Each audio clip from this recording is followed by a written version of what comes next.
Thanks for joining in, everyone. This is Politics Today live on Channels Television.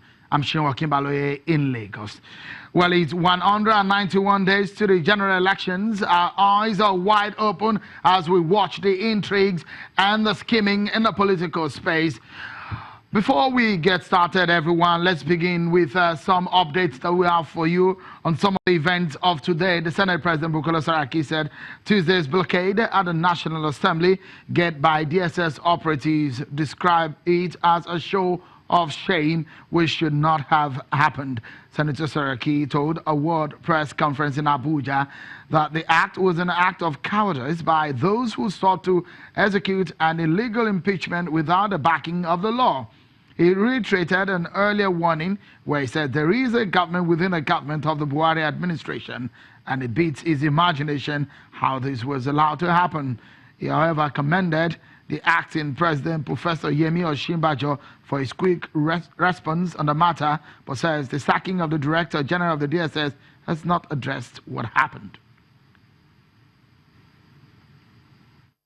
It is a matter of record that yesterday, lawmakers and staff of the National Assembly were prevented from entering the National Assembly complex by hooded and masked and heavily armed security agents, Department of State Services, DSS. All entries to the complex were blocked as early as 6:30 a.m. The National Assembly, the seat of democracy in Nigeria, was under lockdown. Senators and members of the House of Representatives were prevented from gaining access. The ensuing standoff was a show of shame that played itself over several hours in full view of the country.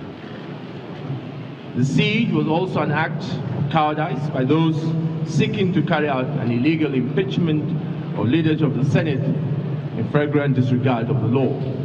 I must thank also the acting president, Professor Yemi Osinbajo, for his handling of the situation we were all confronted with yesterday. His decisive action went a long way, restoring confidence and the image of our country.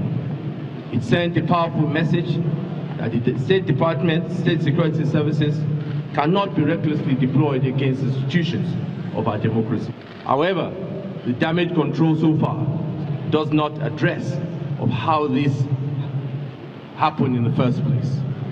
This is an incident concerning which we've had on good authority have been in the planning for months. How is it such an atrocity was not prevented? How is it that the masterminds were not deterred?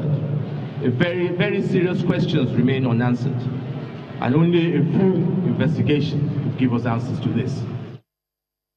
So shortly after that World Press Conference, the leadership of the National Assembly met with the chairman of the Independent National Electoral Commission, Professor Mahmood Yakubu, at the National Assembly. The meeting, which had the Senate President, the Speaker of the House of Representatives, Yakubu Dogara, and the INEC chairman in attendance, was set up to deliberate on the funding of the 2019 elections.